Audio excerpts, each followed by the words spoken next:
رسول الله يا حبيبي يا شافعي يا رسول الله بأمي وأبي فديتك سيدي صلاة وسلام عليك يا نبي حبيبي يا محمد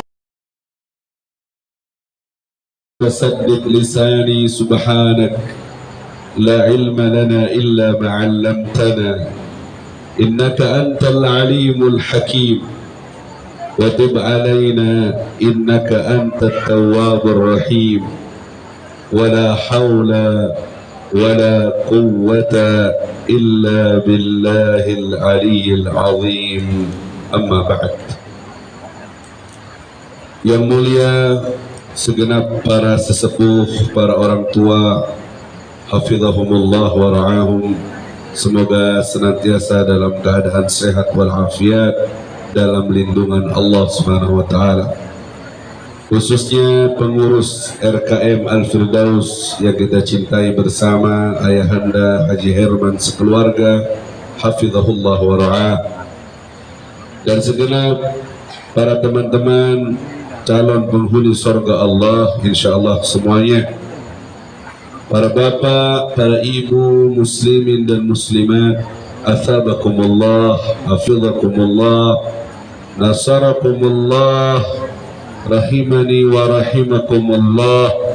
Semoga Allah merahmati kita semua dengan rahmatnya yang luas dan mencatat nama kita menjadi orang yang selamat di dunia dan selamat di akhirat, serta dikembalikan kita nanti dalam keadaan husnul khatimah, serta berjumpa kembali di surga, rumah abadi yang tak ada duanya, bahagia selama-lamanya, tak ada lagi kematian di sana, tak ada lagi penyakit dan kesusahan.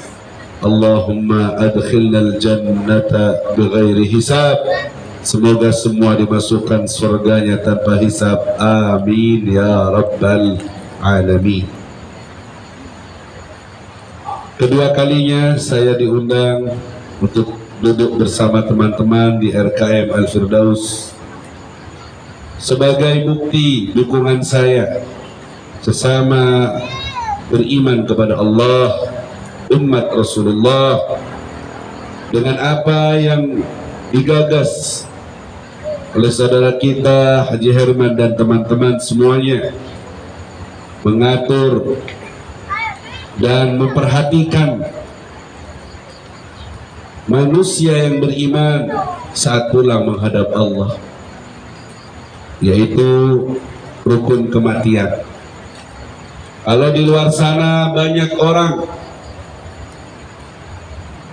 menata bagus tanah yang lebar untuk dijadikan perumahan, membuat spanduk, pamflet dan semacamnya dengan promosinya, menyiapkan, membangun rumah dengan model terkini terbaik. Ya, kita lihat di Jember ini bisnis properti, rumah-rumah yang dibangun, tanah-tanah lapang yang dirubah dan disulap menjadi perumahan-perumahan. Banyak sekali diperhatikan, banyak sekali kontraktor-kontrak memperhatikan itu dan berlomba-lomba untuk memasarkannya. Rumah yang akan dihuni oleh manusia yang mungkin hanya atau mungkin lebih lama umur rumahnya daripada orangnya. Baru beli belum lunas mati duluan kadang orangnya. Jarang yang memperhatikan rumah masa depan kita yang sebenarnya, yaitu kuburan. RKM Al-Firdaus di tengah-tengah manusia yang lain berlomba-lomba membesarkan propertinya, rumah duniawinya, ternyata ngajari kita untuk memperhatikan rumah akhirat kita, rumah pulang kita, yaitu kuburan. Terima kasih Haji Herman serta teman-teman semuanya yang memperhatikan rumah masa depan kaum muslimin untuk diatur sedemikian rupa agar sesuai dengan tuntunan Nabi Muhammad sallallahu alaihi wasallam. Idza ra'aitumun nas Ahli hikmah memberi nasihat, idza ra'aitumun nas yastaghiluna bi imaratil qusur fastaghilu antum bi imaratil kubur. Jika kalian melihat banyak manusia sibuk membangun istana-istananya, propertinya, rumah-rumahnya, maka sibuklah antum kalian untuk membangun kuburan kalian. Ditata supaya sesuai dengan tuntunannya, diajak bareng-bareng gotong royong untuk memikirkan rumah akhiratnya.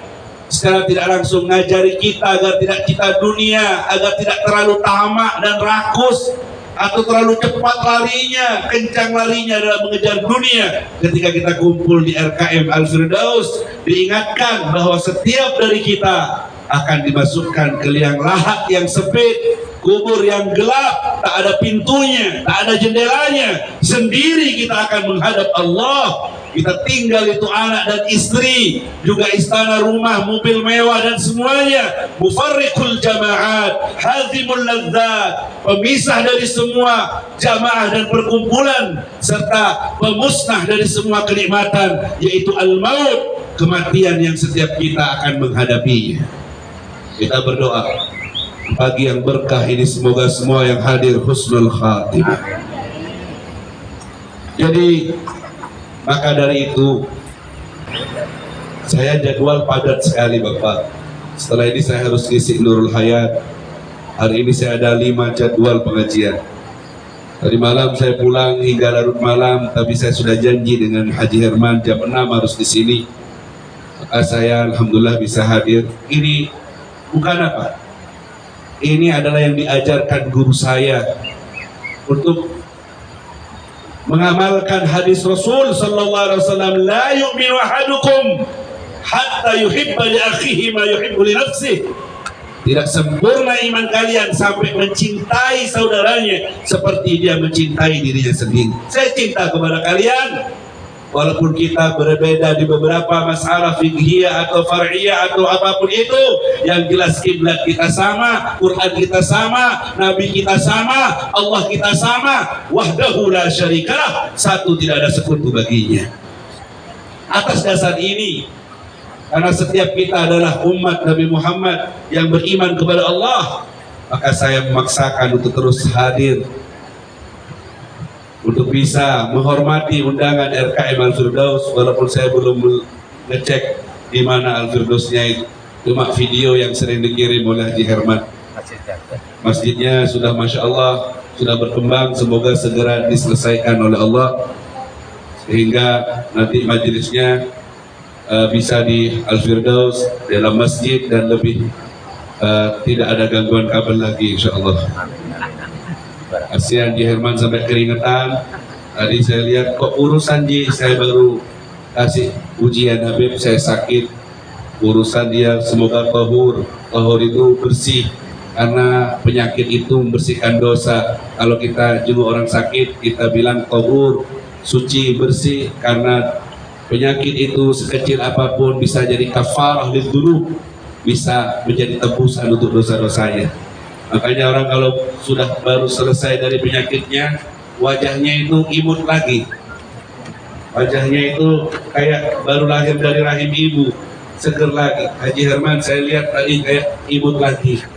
Walaupun uban sudah bertaburan, tapi insya Allah beliau berkah umur, panjang umur dalam takwa insya Allah. Amin ya Rabbal Alamin. Bapak Ibu yang dimuliakan oleh Allah, tema majelis pagi kita seperti yang tertulis di pamflet dan disebar, bahwa kesempurnaan nikmat adalah husnul khatimah. Setelah saya selidiki, kalimat ini adalah kalimat Amirul Mukminin Imam Ali karramallahu wajhah. Ada juga yang menisbatkannya ke sahabat yang lain ketika berdoa dan disuruh untuk meminta tamamun nikmah. Is'alillah tamaman nikmah. Mintalah kepada Allah kesempurnaan nikmat.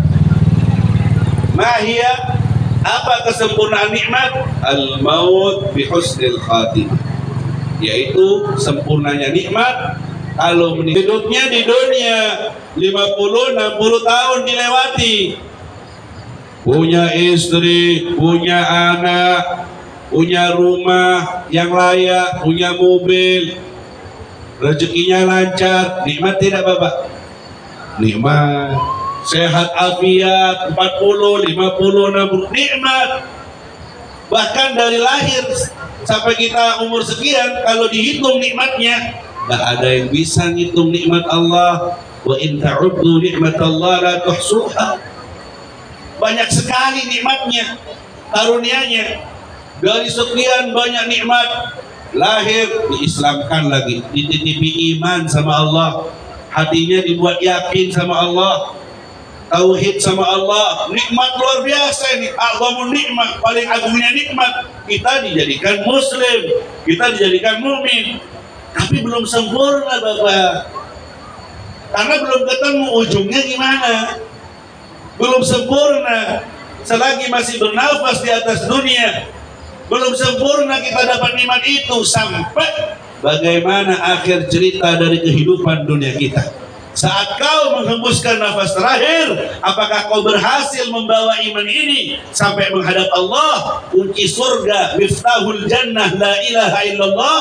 Apakah bisa kau pertahankan, kau bawa sampai kau mati? Jika kau akhir hidupmu adalah la ilaha illallah, kau sudah dapat nikmat yang sempurna, kau sukses. Karena husnul khotimahmu adalah tanda suksesmu. Kau akan selamat dari api neraka Allah, kau akan masuk ke surga. Sukses kata Allah dalam Al-Quran, faman zuhziha anin nar wa udkhilal jannah faqad faz wa mal hayatud dunya illa mata'ul ghurur. Siapa yang diselamatkan dari neraka, dimasukkan ke surga, dialah orang yang sukses, sempurna dia. Kalau sudah jelas kaki kita masuk ke lantai surga, baru ketemu sukses yang sebenarnya, sempurna yang sebenarnya, nikmat yang kita dapat. Tapi kalau masih di dunia sekarang ini, belum sempurna, belum tahu. Setiap dari kita ini, makanya tidak boleh nyetempel orang, ngecap orang. Neraka lu, munafik lu, gak boleh, sama-sama tidak ketemu. Hatta ketemu orang kafir sekalipun, orang kafir, kita tidak tahu ujung hidupnya gimana. Siapa tahu dia masuk Islam di ujung hidupnya, malah hati kita yang dirubah. Na'udzubillahi min dzalik. Jadi tidak ada siapa di antara kita, mau yang pakai sorban, mau yang pakai gamis, mau yang pakai apa saja. Ini bukan ukuran kita apakah khotimah atau tidak. Iya, itu kalau ngikuti sunnah Nabi. Makanya ulama kita ngasih tahu, bertawaduklah kepada sesama, bahkan kepada binatang sekalipun mereka tidak menganggap lebih baik, karena sama-sama tidak ketemu apakah saya mati husnul khotimah atau tidak. Binatang tidak ada hisabnya, mati nanti di akhirat jadi debu. Tapi manusia ada hisabnya. Kalau gagal, tidak dapat husnul khotimah, jadi siksa terus. Sampai orang kafir berteriak di dalam Al-Quran ketika menghadapi siksa Allah, ya laitani kuntu turaba. Seandainya aku jadi debu. Lihat binatang-binatang setelah dikisos jadi debu, selesai adabnya. Sedangkan manusia yang kafir tidak selesai, adabnya terus selama-lamanya. Innalladzina kafaru khalidina fiha ulaika hum syarrul bariyah. Tidak selesai-selesai manusia itu diadab sama Allah di neraka. Yang kafir tidak selesai-selesai. Akhirnya si kafir teriak-teriak, ya Allah, yaqulul kafiru ya laitani kuntu turaba. Surat An-Naba juz 30. Jadikan aku debu saja seperti binatang-binatang itu. Jadi manusia kalau gagal bawa imannya, ingin jadi binatang di akhirat, ingin jadi debu, karena tidak kuat menanggung siksa Allah Subhanahu wa ta'ala. Makanya ulama-ulama kita jangankan sesama manusia, ke binatang saja tidak merasa lebih baik. Dia merasa malu karena tidak ketemu masih saya di husnul khotimah atau tidak. Uwais Al-Qarani, Sayyidut Tabi'in yang dari Yaman tuh, kalau ketemu anjing, itu Uwais Al-Qarani makan di pinggiran yang ada dekat tong sampah, anjingnya ganggu-ganggu makanannya dia. Ngomong Uwais Al-Qarani sama anjing, kul mimma yalik wa aqulu mimma yalini. Makan apa yang di depanmu, wahai anjing, aku akan makan di depanku. Jangan ganggu, wahai anjing, aku tak akan mengganggumu juga. Demi Allah, aku tak punya sangkaan bahwa aku lebih baik darimu, karena kita sama-sama ada di alam dunia yang belum melewati sirat, belum melewati mizan, belum melewati mahsyar, sama-sama tidak ketemu. Kecuali nanti kalau sudah di sorga, saya duluan masuk sorga, kamu tidak masuk sorga, baru ketemu mana yang mulia, mana yang hebat, mana yang istimewa. Kalau sama-sama di dunia, masih rahasia yang belum dibuka, belum ada yang tahu. Jadi kita harus tahu. Ini kadang kita ini, maaf, ibadah sedikit, puasa Senin Kemis, nyumbang 1 miliar, ngelihat orang yang tidak, yang biasa sudah kita merasa sok suci. Kita pakai full sunnah, sudah pakai sorban, sudah pakai gamis, sudah pakai jenggot, sudah melihat orang yang tidak berjenggot atau yang mendatangkan tawadhu lebih baik daripada ibadah yang mendatangkan kesombongan, karena sombong adalah sumber dari kemaksiatannya. Iblis saat disuruh sujud aba wastakbar wa kana minadh dhalimin, dan kullu maksiatin asluhal kibir. Setiap maksiat kalau dasarnya sombong, susah taubatnya. Orang sombong, kata Nabi, ghamtun nas wa batrul haq. Orang sombong itu menolak kebenaran dan meremehkan orang-orang seperti ini. Makanya harus tahu, disuruh sujud 5 waktu untuk apa? Biar tambah nunduk, biar tahu diri, biar tahu rasa lapar, biar tahu jadi orang lapar, biar tawadhu. Disuruh haji, semua ibadah itu tujuannya bersihin hati. Bahkan tidak cukup dari ibadah, dikasih sakit, dikasih miskin, wal marada lama ta'ta'an nasu ru'usahum takabburan. Kalau bukan karena rasa sakit dan kemiskinan yang dikirim oleh Allah kepada manusia, maka manusia itu akan tidak bisa menundukkan kepalanya. Dia akan mendongak ke atas terus kepalanya karena sombong. Dikirim penyakit, dikirim rezeki yang seret gitu, supaya tahu diri, oh saya lemah, saya manusia yang lemah. Suratan dari Allah membantu agar sujudmu berbuah, ibadahmu berbuah dengan baik. Dikasih penyakit, oh saya lemah, sepintar-pintarnya saya manusia yang lemah. Akhirnya tawadhu, tahu diri. Man arafa nafsahu arafa rabbah. Siapa yang mengenali dirinya siapa, maka dia akan mengenali Tuhannya. Oh saya hamba, saya tidak punya apa-apa. Sombongnya jadi sembuh. Yang tadinya bilang ana, sedikit-sedikit ana, ya, aku, engkau bahasa Inggrisnya itu. Sedikit-sedikit engkau, leka ono aku gak dati masjid itu, leka ono aku gak dati pengajian itu, anak-anak. Jadi sembuh kalau kena surat dari Allah tadi. Nah tujuannya itu, kita ini ibadah dari yang wajib, sunnah kita lakukan, tujuannya ya bersihin hati ini supaya pantas ngadep Allah. Yauma la yanfa'u malun wala banun illa man atallaha biqalbin salim. Di hari itu tidak ada manfaat harta dan keturunan kecuali yang ngadep Allah dengan membawa hati yang bersih. Qalbun salim itu dibersihkan lewat sholat 5 waktunya, lewat kewajiban, lewat tafakur, lewat ibadah-ibadah yang diperintahkan oleh Allah Subhanahu wa taala. Semoga yang hadir kita doakan semuanya memiliki hati yang bersih, dan kalau pulang menghadap Allah hatinya bersih dan pantas untuk menghadap kepada yang maha suci, kembali suci dan dikumpulkan di sorga dengan orang-orang para nabi, para nabiyyin, wasiddiqin, wasyuhada, as-salihin. Amin ya rabbal alamin. Baik, poinnya adalah Bapak Ibu yang dimuliakan oleh Allah, sempurna nikmat ini karena al-umur bi khawatimiha. Perkara itu tergantung finishnya. Kayak orang lomba lari, Bapak. Lomba lari itu dihitung putaran terakhir apa putaran pertama? Putaran pertama larinya cepat, Masya Allah, disalib semuanya. Putaran terakhir tergelincir kakinya, jatuh dia, tidak bisa jalan, tidak bisa lari, merangkak dia, disalib sama yang jalan santai dari tadi. Kelak menang apa kalah ini? Jadi kalah.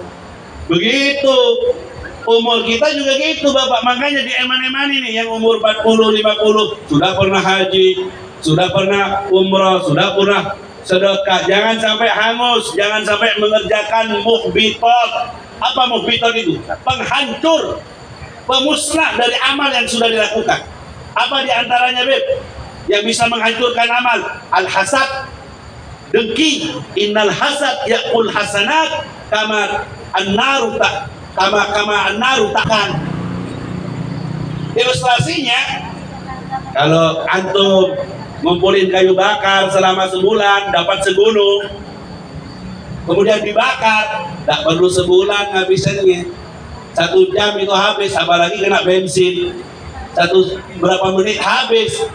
Apa yang sudah kita kumpulin dari amal soleh ini sampai 50 tahun, 70 tahun jadi habis, jadi hilang. Kalau sampai hati kena virus, hasut sama orang, dengki sama orang, ngomongin orang, ngeremehkan orang, lesannya terlalu panjang, nakal, tolim, maka hancur dan musnah itu semuanya.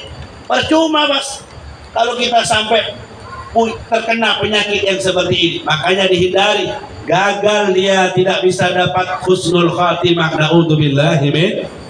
Baik. Terus gimana Beb supaya dapat sempurnanya nikmat itu? Bagaimana caranya?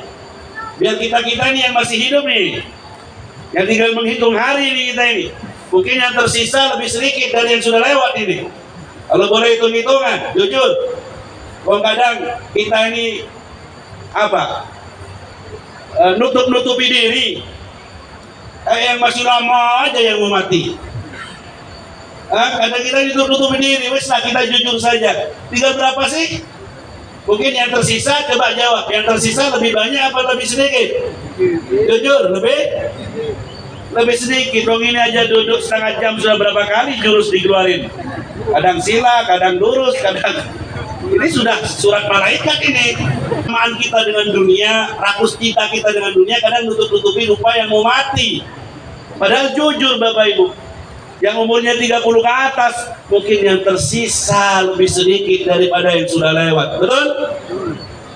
Yang tersisa lebih sedikit dari yang sudah lewat.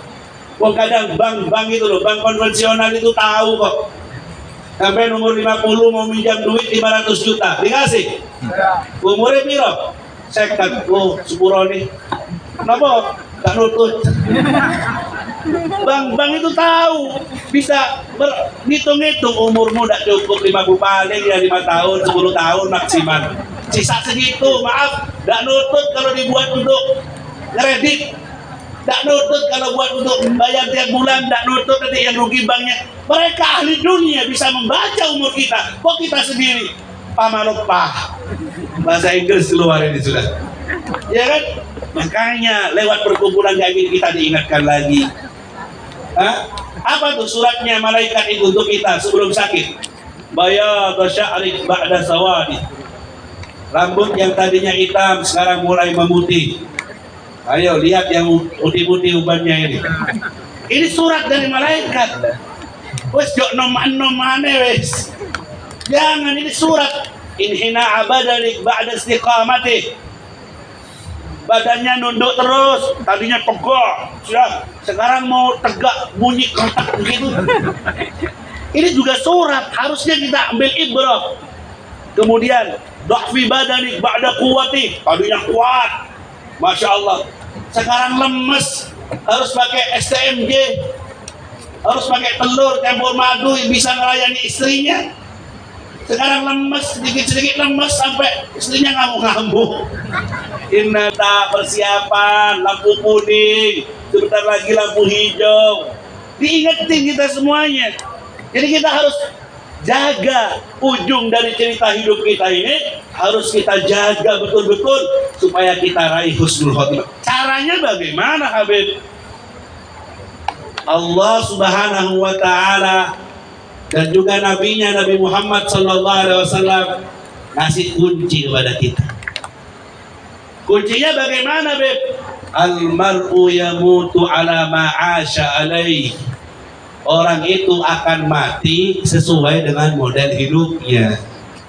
Kalau panjenengan biasa istiqomah, sholat 5 waktunya tepat waktu, berjamaah, biasa bersih hatinya, tidak ada unek-unek sama orang, dijaga dari hasud, dengki, sombong, riya, panjenengan bagus, kewajiban-kewajiban panjenengan lakukan, ibadahnya bagus, khusyuk, Qurannya Masya Allah, sampai netesin air mata kalau baca Quran, asyik, al-unsu billah, asyik merasa berduaan dengan Allah, bercinta dengan Allah, lewat bacaan Qurannya, di saat sepi, lewat panjang sujudnya, di saat orang lain tertidur, hidup siang malam Anda seperti itu, maka matinya Anda pun modelnya akan seperti itu juga kebanyakan.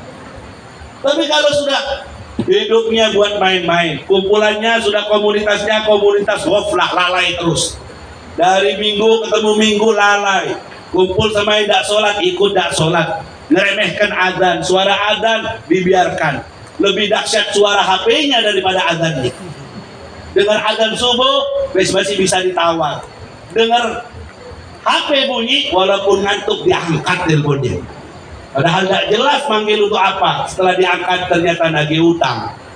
Coba, susah enggak? Kalau Allah nelpon jelas, hayya 'alas shalah, hayya 'alal falah. Ayo ke sini kalau mau falah, kalau mau beruntung ke sini. Jelas. Tapi kadang kita semuanya ini tidak menggubris panggilan Allah. Kalau model hidupnya maksiat terus, dosa, riba terus, ngeremehkan orang, sama tetangga tidak bagus, dolim ke orang. Ya Allah, ad-dhulmu dhulumat yaumil qiyamah. Satu kedoliman adalah kegelapan yang berlapis-lapis di hari kiamat. Hati-hati. Menghadap Allah membawa dosa antara kamu dengan orang lain. Satu dosa lebih dahsyat daripada kamu menghadap Allah bawa dosa 70 dosa antara kamu dengan Allah. Dosa hablum minan nas, hubungan sesama manusia lebih dahsyat. Kalau sama Allah, Allah Arhamur Rahimin, Ghafurur Rahim, gampang ngampuni, gampang maafkan. Istighfar insyaallah gampang dimaafkan, diampuni asalkan taubatan nasuha. Tapi yang repot kalau kita punya kedzaliman sama orang, pernah nipu si fulan, saya pernah bohong sama si Faltan, saya pernah ngambil haknya fulan. Mumpung masih hidup nih Bapak, untuk raih husnul khatimah, bersih-bersih tuh hubungan sesama manusia. Innal abda la yus'al hatta an kuhli ainai. Seorang hamba akan ditanya walaupun tentang celak matanya, kamu dapat dari mana? Hah? Celak matanya kamu dapat dari mana? Tuh, ada orang kerjaannya hamilul hatab. Ada orang kerjaannya tukang cari kayu bakar di hutan. Cari apa? Nah ini agak sinyalnya ini. Cari kayu bakar. Kerjaannya dijual ke pasar. Dia kuli, cuma tukang pikul. Dulu kan tidak ada pickup. Tukang pikul kerjaannya. Apa yang terjadi? Meninggal dunia dia. Ketika meninggal dunia, ada tetangganya mimpi melihat si mayit ini wajahnya gelap, diazab sama Allah. Masa Allah, kenapa kamu diapain sama Allah? Azabani Rabbi. Mimpinya tetangga ini, aku diazab sama Allah. Kenapa? Ini mimpi, bisa jadi, bukan hal yang mustahil orang mimpi. Saya diazab, gara-gara apa kamu diazab? Dosa apa? Wong kamu ini bagus sama orang bagus, kerjaanmu udah macam-macam. Dosa yang mana? Kuntu hamilan lil hatab, katanya. Saya kerjaannya tukang bawa kayu bakarnya orang di hutan, aku pikul, jasa angkut. Ketika aku ngangkut kayu bakarnya orang ini, hadarani syai'un fi asnani. Ada sesuatu yang lekat di gigiku. Mungkin sisa makanan, makan sate mungkin dia. Ada daging nyangkut. Faqata'tul hatab. Akhirnya aku potong ujung dari kayu bakar yang aku pikul, ujungnya yang kecil aku gunakan untuk menyungkit-nyungkit apa? Gigi yang ada dagingnya. Dan aku tidak izin. Itu kayu bakar punya orang, aku cuma tukang ngangkut, aku potong tanpa izin yang punya. Aku nyungkit gigiku yang ada makanan di situ. Fa'aqabalillahu bidzalik. gara-gara itu aku diazab oleh Allah karena orangnya tidak ikhlas dan tidak minta izin, dianggap pencuri karena tidak ridho orangnya. Coba, satu tusuk gigi jika didapat dari yang haram menghalangi surga kita, tidak jadi husnul khotimahnya. Coba dipikir umur yang sebelumnya kita lewati, tusuk gigi apa tusuk jagung, apa tusuk sate, atau bahkan jutaan rupiah. Bapak Ibu, kalau masih ada kedoliman antara kita dengan hamba yang lain, jangan sampai jadi penghalang husnul khotimah. Eman, sisa umur sekarang jadiin bersih-bersih. Kalau Anda pernah berbuat hal yang dolim kepada orang atau bohongi orang, ambil haknya orang, sekarang taubatnya harus dikembalikan. Rasul sebelum meninggal dunia mengumpulkan para sahabatnya, siapa yang pernah aku pukul, siapa yang pernah aku ambil hartanya, al-qisas al-an, sekarang aku balikkan, ayo balik pukul, ayo aku kembalikan. Sebelum rafiqal a'la, sebelum saya menghadap kepada Allah, saya ingin bersih-bersih dulu. Tobat saya, Beb, dibayar tobatnya, utang dibayar tobatnya, ninggalin sholat dulu saya, Beb, waktu saya mursal nakal dulu saya, diganti, dikodok sholatnya. Pernah balik, ninggalin sholat dulu 5 tahun, waktu masih nakal, belum dapat hidayah, diganti. Kalau kata ulama fikih, kamu sisa umurmu harus dikerjakan untuk mengganti sholat fardu dan tidak perlu sholat sunnah. Kalau kamu masih punya utang sholat fardu, bayar fardunya, karena satu fardu harus ditutupi 70 sunnah nanti kalau kamu tidak bayar di dunia. Di akhirat nanti kamu, kalau sholat fardunya ada yang lobang sampai setahun 2 tahun, nanti harus ditutupi sholat sunnahmu. Satu fardu ditutup 70 fardu, 70 sunnah katanya. Makanya Bapak Ibu, pesan Habib yang terakhir, manfaatkan yang tersisa dari umur ini untuk bersih-bersih agar meraih husnul. Kalau hubungan kita dengan Allah, dosa antara kita dengan Allah, bisa taubatan nasuha, an-nadamah, menyesal, al-qal'u, mencabut diri dari dosa, kemudian al-azmu, tekad kuat untuk tidak kembali. Syaratnya taubat Imam Nawawi nyebutin dalam Riyadhus Shalihin. Tapi kalau hubungan dengan makhluk, ditambah lagi raddul madzalim, dikembalikan kedoliman yang lain. Nah, ya apa ini repot kalau punya hubungan sama orang. Nah, orangnya ada sudah mati, kemana Beb, gimana ini Beb, nanti itu. Nanti kalau ada yang sudah meninggal dunia, dikembalikan ke siapa? Kalau itu harta, maka haknya ahli warisnya dikasih tahu, harus dikejar, dikasih tahu, dikasihkan bahwa bapakmu punya uang ke aku dan ini jadi wirasah, jadi tarikah, jadi peninggalan untuk ahli warisnya. Kalau tidak, maka tak ketemu ahli waris, tak ketemu alamat, tak ketemu.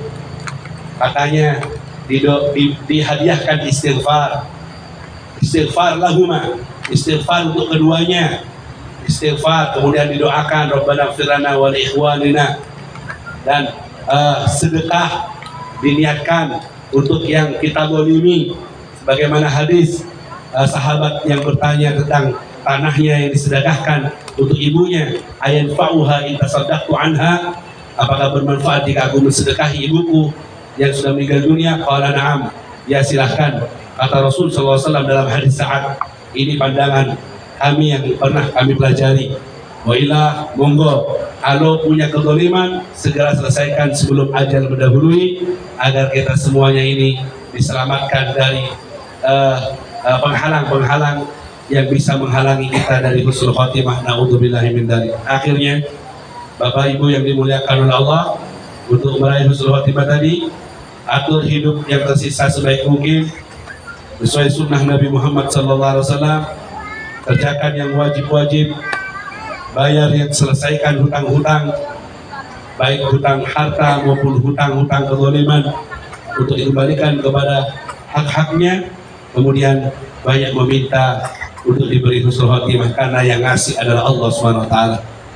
Banyak minta doa selamat, doa husnul khotimah, karena yang ngasih hanya Allah. Dia yang bisa memberi dan memilih siapa yang dimatikan husnul khotimah dan siapa lagi yang disuul khotimahkan. Itu hak mutlak milik Allah Subhanahu wa taala. Saya memohon ampun maaf, mohon ridho atas segala kekurangan. Berdiri di depan panjenengan niatnya mengikuti perintah dari ayahanda kita Haji Herman, menghormati beliau, undangan beliau, Dan selanjutnya saya ucapkan juga terima kasih atas kebaikan jenengan semua bersabar untuk menunggu dan mendengarkan sedikit berbagi sesama di pagi hari ini. Semoga menjadi ilmu yang bermanfaat. Saya minta maaf dan saya ucapkan terima kasih atas bagusnya perhatian. Semoga sehat selalu dalam lindungan Allah dan semoga kita husnul khatimah supaya kita bisa kumpul lagi nanti di surga Allah Subhanahu wa taala. Terima kasih dari saya. Assalamualaikum warahmatullahi wabarakatuh.